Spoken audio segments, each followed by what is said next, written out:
میں اپنی سرگزشت اس حوالاتی کو سنا چکا تھا اور شاید وہ اس پر یقین بھی کر چکا تھا کہ اس نے اپنے ملاقاتی سے میرا ذکر کیا۔ وکیل نے مختصراً بات سنی اور پھر آنے کو کہہ کر چلا گیا۔ کچھ دیر بعد تھانے دار کے شور مچانے کی آواز آئی اور وہی وکیل پھر نمودار ہوا۔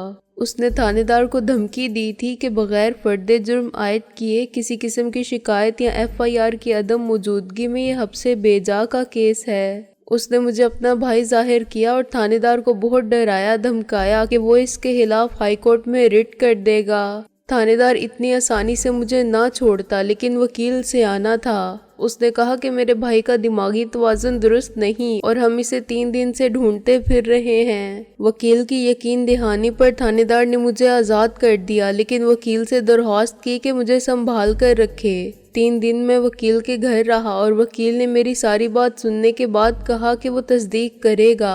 اگر تصدیق پر میری بات درست ثابت ہوئی تو وہ میرا کیس لڑے گا، لیکن اس کے بعد شرط یہ ہوگی کہ میں اسے 1 لاکھ بطور فیس کے ادا کروں گا۔ ظاہر ہے یہ سودا مجھے 10 لاکھ میں بھی مہنگا نہیں تھا۔ 3 دن بعد اس نے مجھے بتایا کہ میں مر چکا ہوں۔ یہ مذاق میری سمجھ میں نہیں آیا۔ میں نے کہا، اس میں مذاق کی بات ہی نہیں، یہ فیصلہ عدالت کا ہے۔ عدالت ایک زندہ آدمی کو مردہ قرار نہیں دے سکتی۔ میں نے کہا، تم قانون کو نہیں سمجھتے۔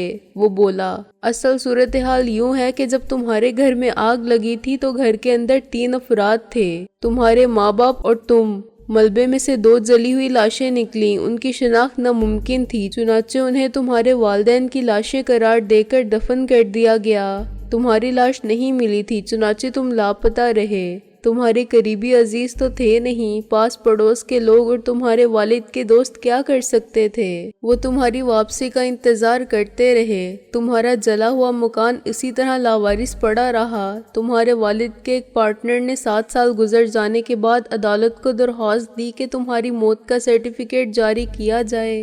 از روئے قانون 7 سال تک لاپتہ رہنے والے کو مردہ قرار دے دیا جاتا ہے، چنانچہ تمہارا ڈیتھ سرٹیفکیٹ بھی مل گیا اور یوں وہ شخص جو نصف کاروبار کا مالک تھا پورے کاروبار کا مالک بن بیٹھا۔ اس نے کوئی خلاف قانون کام نہیں کیا تھا، چنانچہ اسے کسی کا ڈر نہیں تھا۔ اگر تمہارا کوئی چچا یا تایا یا دادا ہوتا تو الگ بات تھی۔ خود تم والدین کے اکلوتے بیٹے تھے، اسے چیلنج کون کر سکتا تھا؟ 7 سال میں کوئی دعوے دار سامنے آیا ہی نہیں تھا۔ دکان حق کی ملکیت واپس کرنے کے بعد اس نے دوسرا چکر چلایا ہوگا کہ ڈیتھ سرٹیفکیٹ کی بنیاد بنا کر تمہاری جلی ہوئی کوٹھی بھی فروخت کر دی۔ اس نے کافی لوگوں کو پیسہ کھلایا، کاغذات میں رد و بدل اور مکان کا سٹرکچر زمین سمیت ایک ایسے شخص کو بیچ دیا جو اس پر قابض رہنے کا اہل تھا۔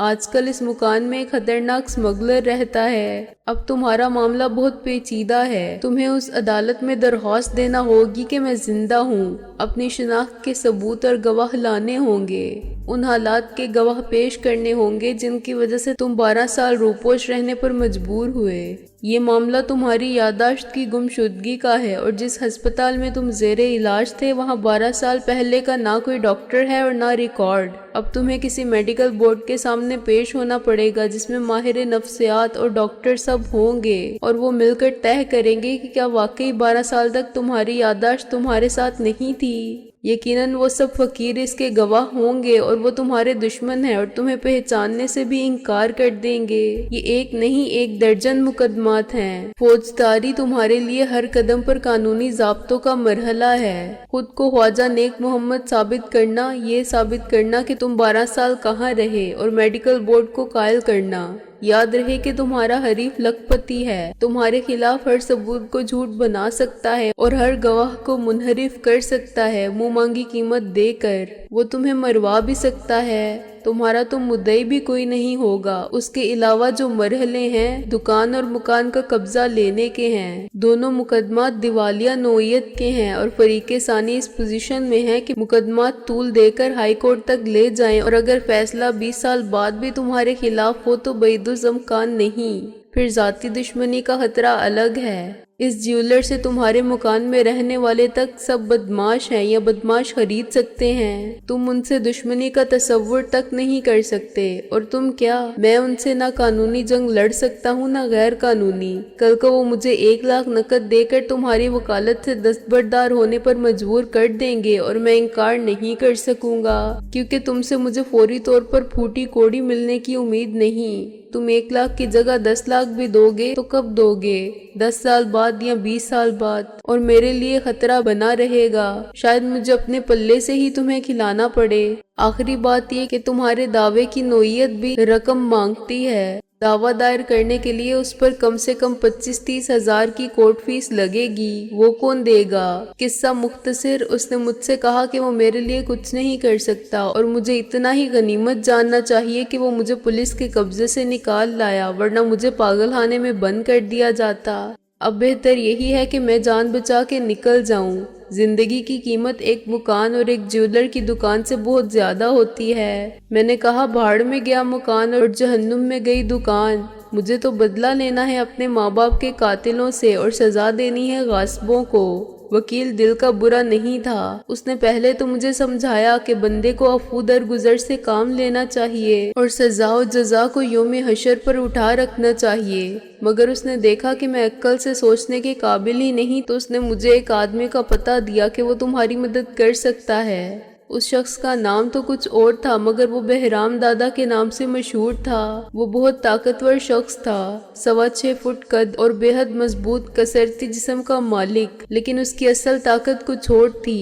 وہ بہت بڑا بدماش تھا اور اس کے مقابلے میں خود کو بڑا بدماش کہنے والے جوکر لگتے تھے اور بالکل اس اونٹ کی طرح تھے جس نے پہاڑ نہ دیکھا ہو۔ اکثر لوگوں نے صرف اس کا نام سنا تھا، اسے دیکھا نہیں تھا۔ وہ عام بدماشوں سے بہت مختلف بھی تھا۔ اس کے چیلے چانٹے بھی معمولی حیثیت کے بدماش نہیں تھے۔ چونکہ میں نے اسے قریب سے دیکھا ہے، اس لیے میں بہرام دادا کے متعلق وہ سب جانتا ہوں جو اس کی ذات سے وابستہ انسانوں اور روایات کی بنیاد بنا۔ بہرام دادا کو آپ چور، ڈاکو اور قاتل سب کچھ کہہ سکتے ہیں، مگر اس کے چند اصول تھے جن پر وہ مرتے دم تک کاربند رہا۔ ایک تو وہ ان کو لوٹتا تھا جن کی دولت کا ذریعہ ناجائز آمدنی یا حرام کی کمائی ہو۔ مشہور ہے کہ غلطی سے ایک بار اس نے کسی گھر میں ڈاکہ ڈالا اور تقریباً 2 لاکھ کا زیور اکٹھا کر لیا۔ زیور کسی سیٹ نے بیٹی کے جہیز کے لیے بنوایا تھا۔ سیٹ اس کے قدموں میں گر گیا۔ اس نے بہرام دادا کو بتایا کہ وہ دیوالیہ ہو چکا ہے، اس کا نام ہاتھی کے دانتوں کی طرح رہ گیا ہے جو محض دکھانے کے لیے ہوں۔ اس کے قرض خواہ بہت جلد اس کا سب کچھ نیلام کرا دیں گے۔ وہ چاہتا ہے کہ کسی طرح بیٹی کو باعزت طور پر رخصت کر دے اور جو اسے دینا ہے وہ دے کر اپنا بھرم رکھ لے۔ اگر زیور چلا گیا تو شادی نہیں ہوگی، وہ دیوالیہ ہو گیا تو اس کا سب کچھ قرض خواہ لے جائیں گے اور پھر شاید اسے بھی جیل جانا پڑے۔ بہرام دادا کو معلوم تھا کہ سیٹ نے اسمگلنگ سے مال اکٹھا کیا، مگر اسمگلر پر بھی برا وقت آ جاتا ہے، اس کی سزا بیٹی کو مل رہی تھی۔ اس نے سارا زیور واپس کر دیا، سیٹ سے وعدہ لیا کہ آئندہ اسمگلنگ نہیں کرے گا اور اس کے قرض خواہوں کا نام پوچھا۔ اگلے دن سارے قرض خواہوں کو بہرام دادا کا پیغام ملا کہ وہ سیٹ کے قرضوں کی رسیدیں اسے واپس کر دیں اور انہیں 1 ہفتے کی مہلت دی گئی۔ 2 نے پولیس میں جانے کی حمایت کی اور بہرام دادا کو خود ان سے رسیدیں لینے کے لیے جانا پڑا۔ باقی نے مجبوراً دل پر پتھر رکھ کے یہ گھاٹا کھانا منظور کیا۔ وہ بہرام دادا کو سب کچھ دینے سے بہتر یہ سمجھتے تھے کہ ایک سیٹ کا تھوڑا سا قرض معاف کر دیں۔ وہ سیٹ سنبھل گیا۔ اس کی بیٹی کی شادی میں بہرام دادا بھی شریک تھا اور ڈائس پر بیٹھا تھا، لیکن اسے کوئی نہ پہچان سکا۔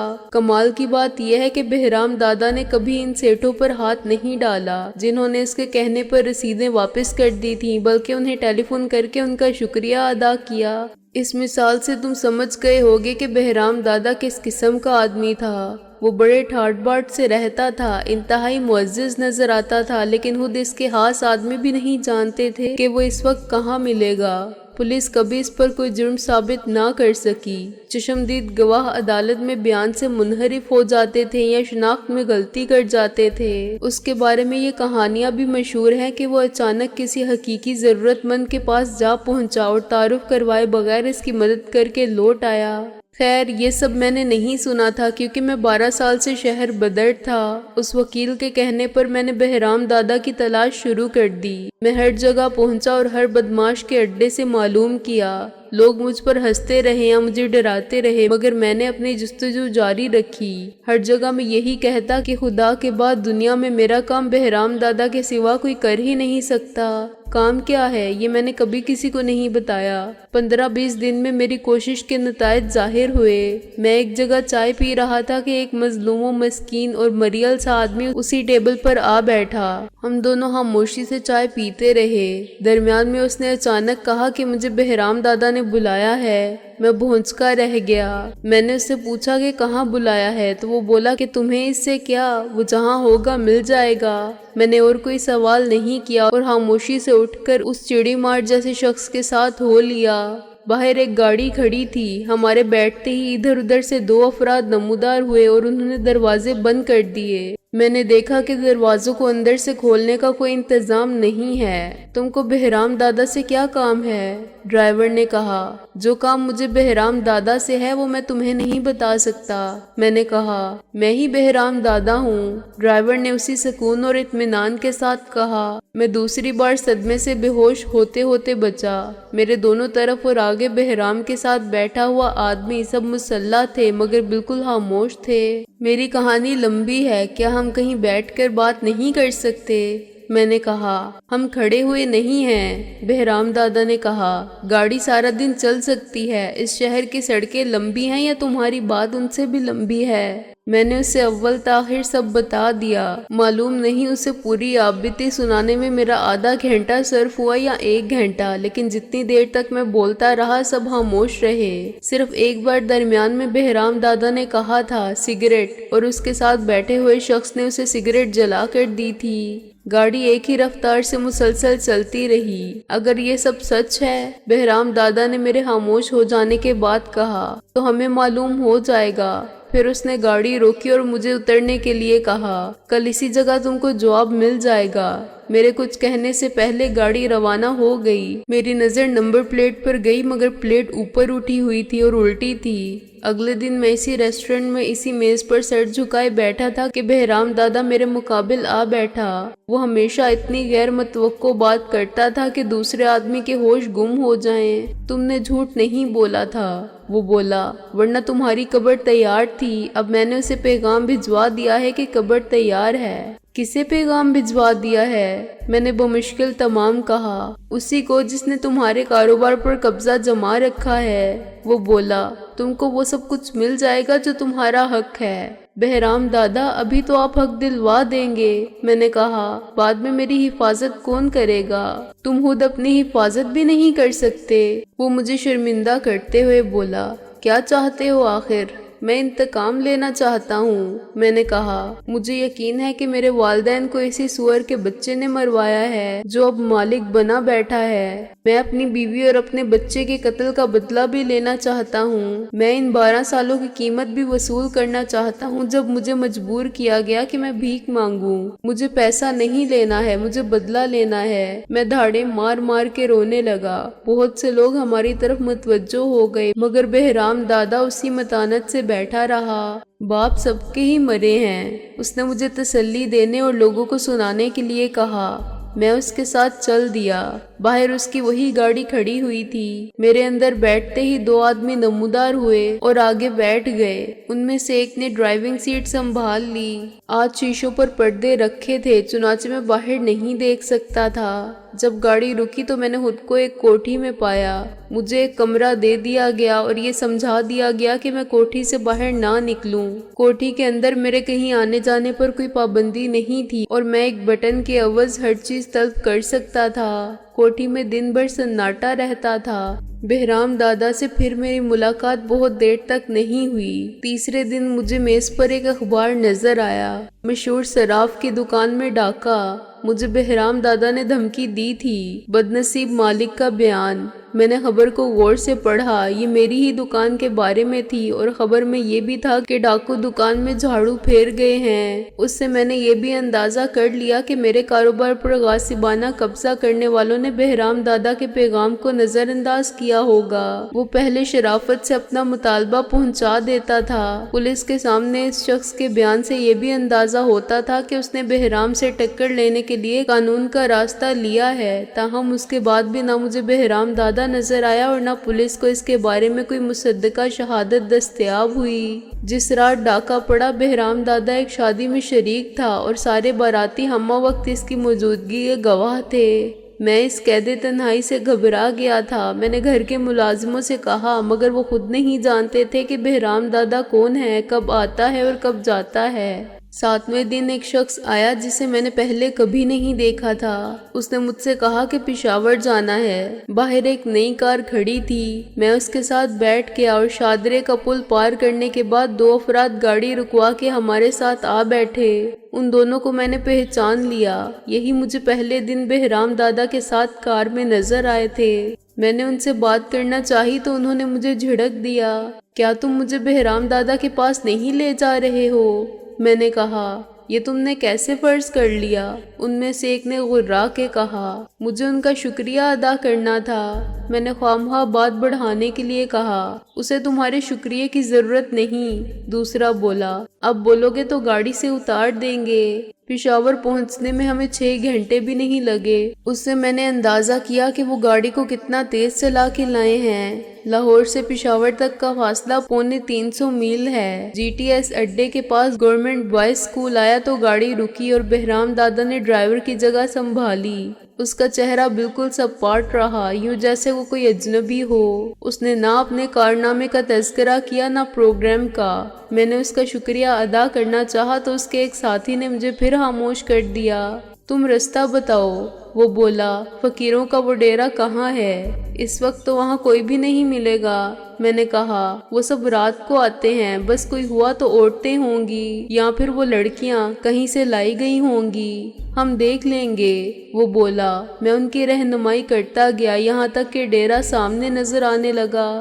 گاڑی سڑک پر سیدھی کوہاٹ کی جانب نکل گئی۔ تقریباً 1 میل آگے جا کر ہم واپس ہوئے۔ گاڑی سے اترنے کے بعد بہرام دادا اور اس کے 2 ساتھیوں نے میرے ساتھ پیدل چلنا شروع کیا۔ میں انہیں پیچھے کی طرف سے لے کر گیا۔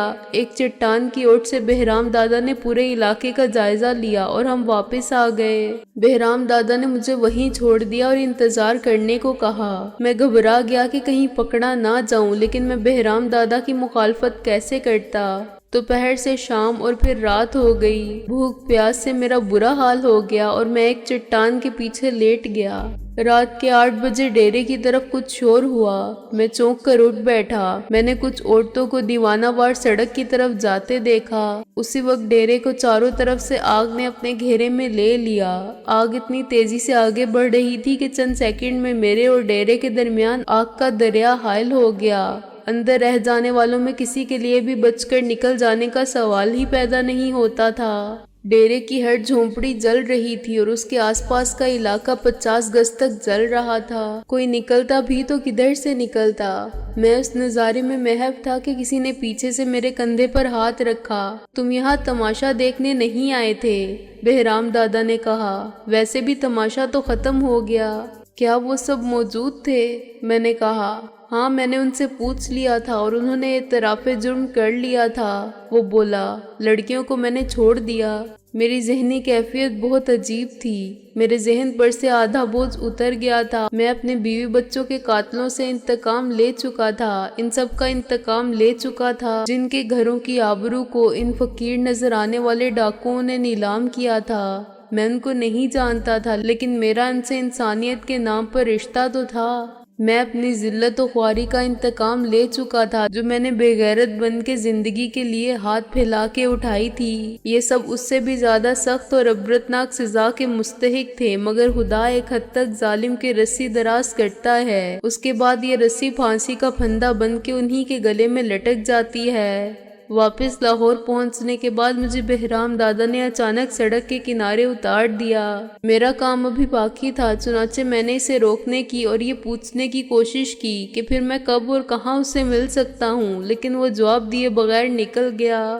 3 دن تک میں لاہور کی سڑکوں پر جھک مارتا رہا۔ بہرام دادا کا کوئی پتہ، کوئی ٹھکانہ میرے علم میں نہیں تھا اور اس کے بارے میں مجھے کوئی بھی نہیں بتا سکتا تھا۔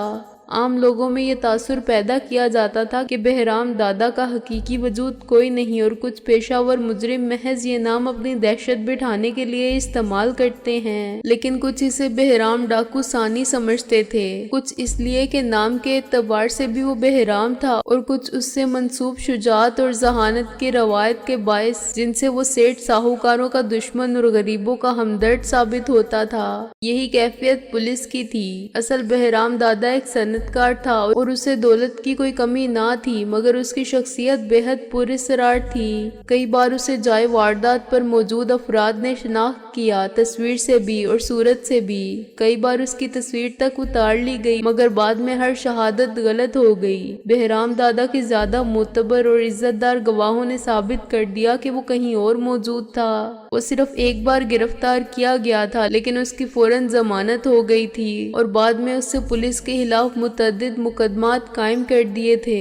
پولیس کے بڑے افسر سے ان کا میل جول تھا، لیکن نیچے والے سمجھتے تھے کہ اپنی روایات اور اپنے تعلقات کے باعث ہی وہ بہرام دادا بنا ہوا ہے، مگر بہت سے اس خیال کے بھی حامی تھے کہ بہرام دادا سنسنی خیز خبریں پھیلانے والے صحافیوں کے ذہن کی اختراع ہے، جنہوں نے پبلک کے لیے ایک دلچسپ کردار بنا دیا ہے تو دولت مندوں کے لیے ہوا کھڑا کر دیا ہے۔ بعد میں ایسے لوگ بھی ملے جو سمجھتے تھے کہ بہرام دادا ہی صنعت کار ہے، مگر وہ ایک ذہنی مریض ہے اور دوہری شخصیت کا مالک ہے۔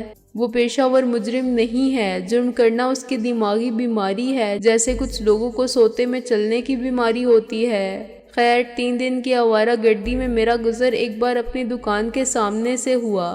دکان بند پڑی تھی، اس کے شٹر گرے ہوئے تھے اور باہر موٹے موٹے تالے پڑے تھے۔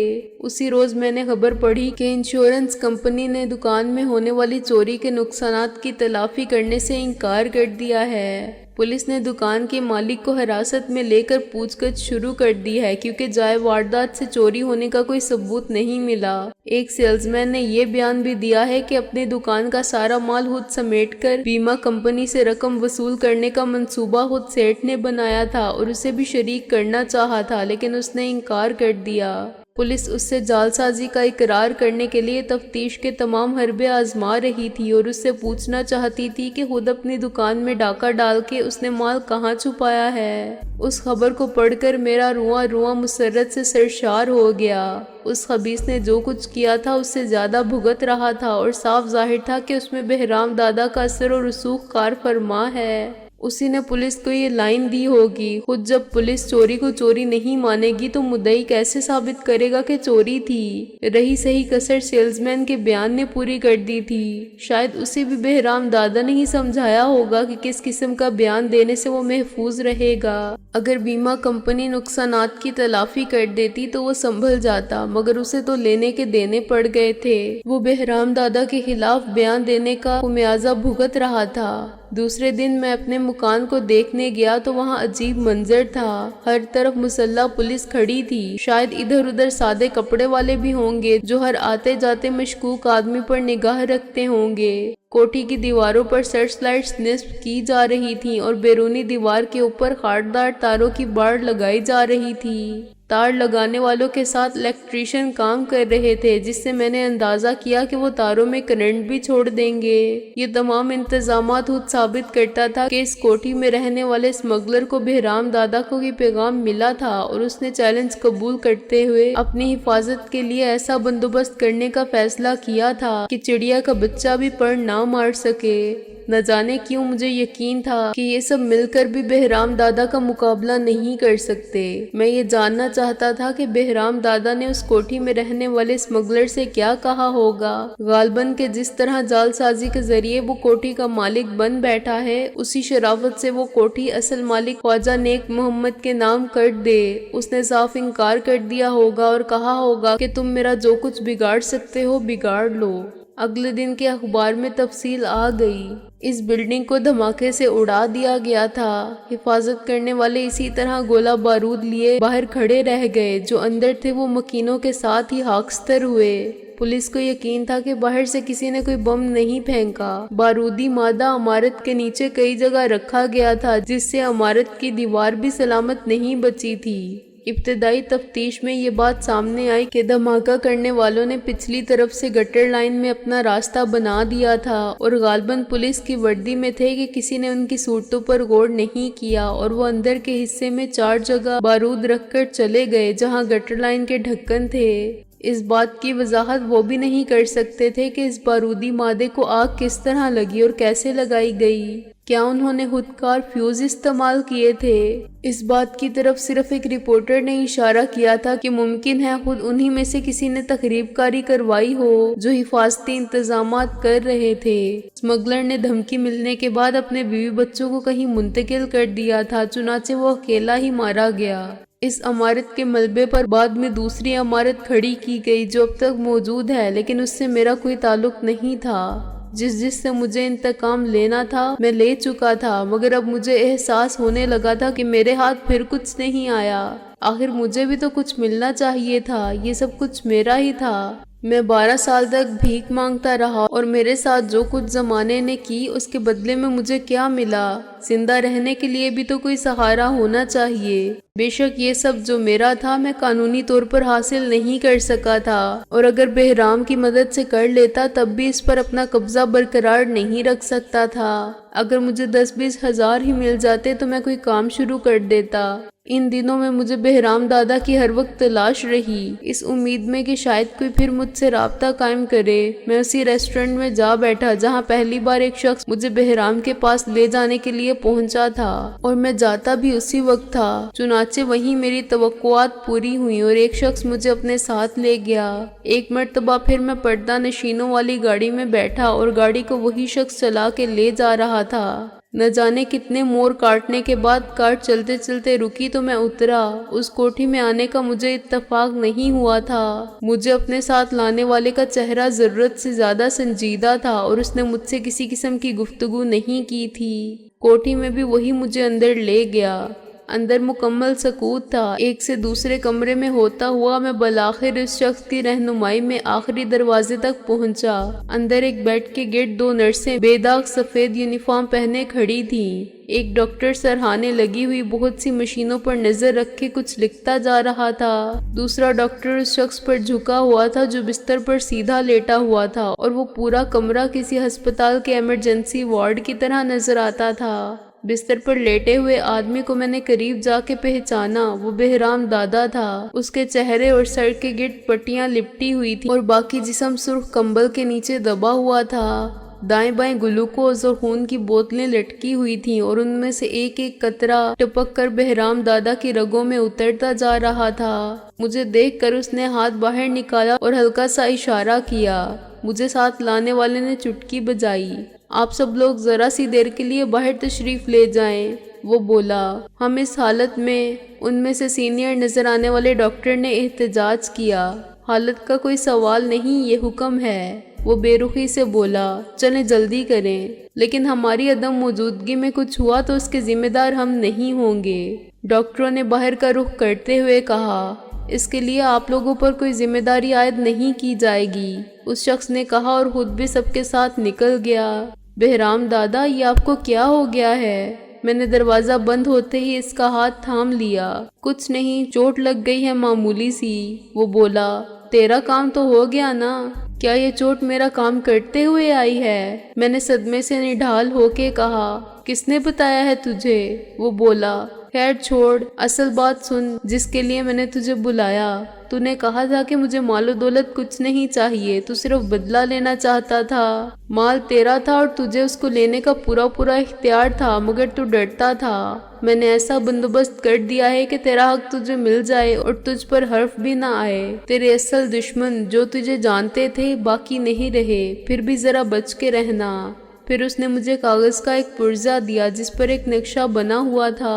اس نے کہا کہ میں اس نقشے کے مطابق صحیح جگہ پہنچ کر اپنا حق حاصل کر لوں۔ یہ حقیقت ہے کہ بہرام دادا کو اس حال میں دیکھنے سے پہلے میں یہی سوچ کر پچھتا رہا تھا کہ مجھے کچھ بھی تو نہیں ملا، اب مجھے بہت کچھ مل رہا تھا تو میں زیادہ پچھتا رہا تھا۔ غیر ارادی طور پر بہرام دادا نے اعتراف کر دیا تھا کہ اس کی یہ حالت میری وجہ سے ہوئی تھی۔ میں رونے لگا کہ بہرام دادا اب مجھے کچھ نہیں چاہیے آپ کی زندگی کے سوا، مگر اس نے مجھے ڈسمس کر دیا۔ اس نے سرہانے لگے ہوئے ایک بٹن کو دبایا تو پھر وہی شخص نمودار ہوا اور مجھے باہر لے گیا۔ اگلے دن میں نے اخبار میں صنعت کار بہرام دادا کے انتقال کی خبر پڑھ لی۔ خبر میں موت کی وجہ حرکت قلب بند ہونا بتائی گئی تھی۔ میں اس کے جنازے میں شریک تھا لیکن کسی نے میری طرف دھیان ہی نہیں دیا۔ جو لوگ وہاں موجود تھے ان میں مجھے اعلیٰ پولیس حکام بھی نظر آئے، مگر ان میں سے کوئی دکھائی نہ دیا جو مجھے لاتے لے جاتے رہے تھے۔ استاد ٹیڈی خاموش ہو گیا۔ تب بھی ہم سب لوگ گوش بر آواز بیٹھے رہے، یوں جیسے ٹیڈی کی بات ابھی تمام نہیں ہوئی۔ بات ختم ہو گئی تھی مگر ٹیڈی کی آواز کسی صدائے بازگشت کی طرح ہمارے ذہنوں میں گونج رہی تھی اور ہمارے تصور میں ایک فلم چل رہی تھی جس کا ہر منظر حقیقی زندگی میں ہمارے تجربات کا حصہ لگتا تھا۔ ٹیڈی اتنا ستم رسیدہ اور مردم گزیدہ آدمی ہے۔ اس نے آلام و مصائب کے کتنے صبر آزما اور جان لیوا مرحلوں سے گزر کے جینا سیکھا ہے۔ زندگی کی مسافت میں آغاز سفر سے اب تک وہ انگاروں پر چلتا رہا ہے، لیکن اس نے کبھی اپنے دکھ کا اظہار نہیں کیا، کسی سے رحم کی بھیک نہیں مانگی اور کسی کو دل کے زخم نہیں دکھائے۔ کبھی ہم سے بھی فسانہ غم دل نہیں کہا کہ ہم اسے کہانی سمجھ کے اس کا تمسخر اڑائیں۔ ہمارے لیے وہ ایک بے وقوفی کی حد تک سادہ دل، ادنا درجے کا بدمعاش اور لاوارث آدمی تھا جس کو ہمارے خلوص نے اپنا لیا تھا۔ ہم نے بات بات پر قسم مولا علی کی کہنے والے اور اپنی بہادری کی ڈینگ مارنے والے کی بزدلی بھی دیکھی تھی۔ اسے ہوجی بھی کہا تھا اور اس کے ساتھ ہر مذاق روا رکھا تھا۔ حقیقت تو یہ تھی کہ ہم اسے اپنے سے ہمیشہ کمتر سمجھتے رہے۔ ہم نے اس کے خلوص اور اس کی شرافت کا ہمیشہ اعتراف کیا، مگر یہ بات ہم سب کے ذہن میں تھی کہ اسے اپنی دوستی اور اپنائیت کے حلقے میں شامل کر کے اور اس کو جذباتی رشتوں کا امین بنا کے ہم نے اس کی عزت افزائی کی تھی اور ایک انسانی نیکی بھی، ورنہ وہ غلط راستوں پر چلتے چلتے نہ جانے کس عبرتناک انجام سے دوچار ہوتا۔ ہم سب نے فرض کر لیا تھا کہ وہ بھی ان ہزاروں صراط مستقیم سے بھٹک کر بدی کی راہ اختیار کرنے والوں کی طرح ہوگا جن کا ماضی محض مفلسی اور احساس محرومی سے عبارت ہوتا ہے، اور زندگی میں ان کی غلط روش در حقیقت ایک انتقامی رد عمل کا نتیجہ ہوتی ہے۔ اب ہم سب خود اپنی نظر میں شرمسار تھے۔ ٹیڈی کا ماضی کسی طرح بھی ہمارے اپنے ماضی سے کم قابل فخر اور باعزت نہ تھا۔ وہ ہم سب سے زیادہ ناز و نام کا پروردہ تھا۔ اسے والدین کی محبت ہم سے زیادہ ملی تھی کیونکہ وہ ان کا ایک ہی بیٹا تھا، اور جو کچھ اس نے گنوا دیا تھا وہ بھی ہم سب کے مقابلے میں زیادہ تھا۔ اس کی داستان حیات اور ہماری سرگزشت میں حیرت انگیز مماثلت تھی۔ اس کی زندگی کے بھی 3 دور تھے، ایک وہ جو خوش بختی، خوشحالی اور خوش باشی کا دور تھا، دوسرا وہ جس میں وہ اپنے آپ سے بچھڑ گیا تھا اور 12 سال تک بے خبری کا شکار رہا تھا، اور تیسرا پھر یہ دور تھا جس میں اس نے اپنی پرانی زندگی کی طرف لوٹ کر دیکھا تھا۔ اسے ہر طرف غاصب اور شکاری نظر آئے تھے اور اس نے سب سے انتقام لینے کے جنون میں جان کی بازی لگا دی تھی۔ اس کی زندگی میں بھی محبت کا تھوڑا سا نور پھیلانے کے لیے فاطمہ نام کی ایک لڑکی آ گئی تھی اور اپنی یادوں کا دکھ دے کر چلی گئی تھی۔ یہی میری آپ بیتی تھی اور یہی رابعہ کا افسانہ حیات تھا۔ ہم بھی والدین کی آغوش و شفقت سے اسی طرح محروم کیے گئے تھے۔ ہم سے بھی غاصبوں نے ہمارے جینے کے سہارے چھین لیے تھے اور اب ان سے ہمارے انتقام کی جنگ جاری تھی۔ فاطمہ کی طرح میری زندگی میں فوزیہ آ کے نکل گئی تھی اور رابعہ کو ایک ایسے شخص نے نکاح کے بعد چھوڑ دیا تھا جو کسی طرح بھی شادی کے قابل نہ تھا۔ فرق صرف اتنا تھا کہ ٹیڈی کے ذاتی انتقام کی آگ بہرام دادا کی مدد سے بجھ گئی تھی اور اس نے حق وراثت کی جنگ کو اسی کے ساتھ ختم کر دیا تھا۔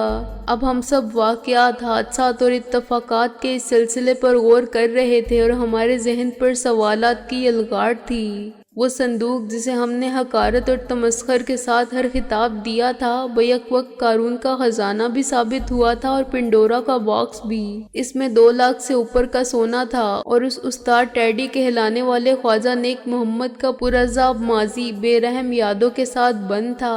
تو اس میں وہی سونا ہے جس کا پتہ تمہیں بہرام دادا نے دیا تھا۔ بالآخر محسن نے خاموشی کے اس حمود کو توڑا۔ ہاں، وہ نقشہ بہت پیچیدہ نہیں تھا، ٹیڈی بولا۔ میں اسی کے مطابق گیا اور یہ صندوق نکال لایا۔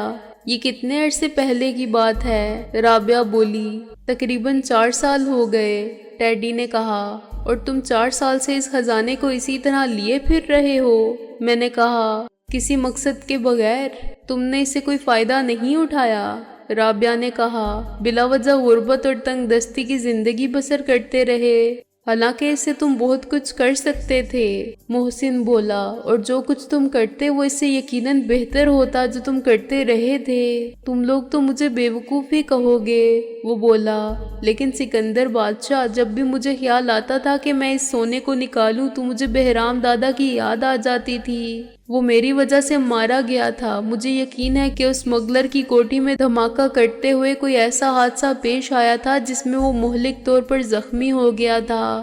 آخر میری خاطر اس نے جان کا خطرہ کیوں مول لیا؟ کیا لگتا تھا وہ میرا؟ کون سی نیکی کی تھی میں نے اس کے ساتھ جس کا وہ قرض چکا رہا تھا؟ وہ ایک دولت مند آدمی تھا اور دنیا اسے صنعتکار ہی سمجھتی تھی۔ وہ صنعتکار تھا یا مجرم یا مریض؟ میرے لیے اس نے جان کیوں دی؟ اور مجھے اس قابل بھی نہیں چھوڑا کہ میں اس کا قرض چکا سکوں۔ مجھے تو یہ بھی نہیں معلوم تھا کہ اس کے وارث کون ہے، ورنہ میں انہی کے لیے کچھ کر دیتا۔ سونا مجھے بہرام دادا کے خون میں لتھرا ہوا نظر آتا تھا۔ میں اسے چھوڑ بھی نہیں سکتا تھا کیونکہ میں جانتا تھا کہ میں اس کا جائز وارث ہوں۔ یہ سب میرا ہی تو تھا۔ کیا تم نے اسی لیے میرا ساتھ دینے کا فیصلہ کیا تھا؟ میں نے کہا۔ ہاں، جب میں نے تمہاری بات سنی تو مجھے یوں لگا جیسے یہ میری ہی زندگی کی کہانی ہے سکندر بادشاہ، اور میں نے سوچا کہ استاد ٹیڈی، بدمعاشی تو بہت کر لی، اب کچھ نیکی کر لی جائے۔ تم بہرام دادا کی حاک بھی نہیں مگر اس کے نقش قدم پر تو چل سکتے ہو۔ وہ بہت بڑا آدمی تھا اور تم بہت چھوٹے آدمی ہو، لیکن اس سے کیا فرق پڑتا ہے؟ نیکی کا جذبہ تو ہر دل میں برابر ہی ملتا ہے۔ جو قرض بہرام دادا نے چھوڑا تھا وہ ادا کرنا چاہو تو قدرت نے ایک موقع فراہم کیا ہے۔ بہرام دادا اگر جان کی بازی لگا سکتا تھا تو کیا تم نہیں لگا سکتے؟ مقصد تو وہی ہے۔ آج اگر کوئی کسی اندھے کو سڑک پار کرواتا ہے تو یہ نیکی کر کے وہ اپنی راہ لیتا ہے، مگر کبھی وہ خود اندھا ہو جائے تو اس کا ہاتھ تھام کے سڑک پار کروانے کے لیے وہی اندھا نہیں آتا، کوئی اور آتا ہے۔ تم بہرام دادا سے کسی طرح بھی کم عظیم آدمی نہیں ہو دوست، میں نے فرتے جذبات سے مغلوب ہو کے کہا۔ ہمیں معاف کر دینا کہ ہم سے آج تک تمہاری عظمت کی شناخت نہیں ہو سکی، محسن بولا۔ تم اسی طرح ہنستے رہے، مسکراتے رہے، ہمارے مذاق کو برداشت کرتے رہے۔ تم نے کبھی نہیں کہا کہ تم بھی مظلوم ہو۔ تمہارا ظرف ہم سے زیادہ تھا، میں نے اعتراف کیا۔ ہم نے انسانوں کی زیادتی کو، ان کے مظالم کو اور اپنی محرومی کو اتنی فراخ دلی کے ساتھ برداشت نہیں کیا، اور سختی حالات میں اتنے پرسکون نہیں رہ سکے جتنے تم رہے۔ چیخنے چلانے سے مجھے کیا مل جاتا؟ دنیا مجھ پر ہنستی، ٹیڈی بولا۔ دنیا نے پہلے کب مدد کی تھی؟ حشر تو میرا بھی وہی ہوتا جو تمہارا ہوا، شاید اس سے بدتر ہوتا، لیکن مجھے بہرام دادا مل گیا تھا۔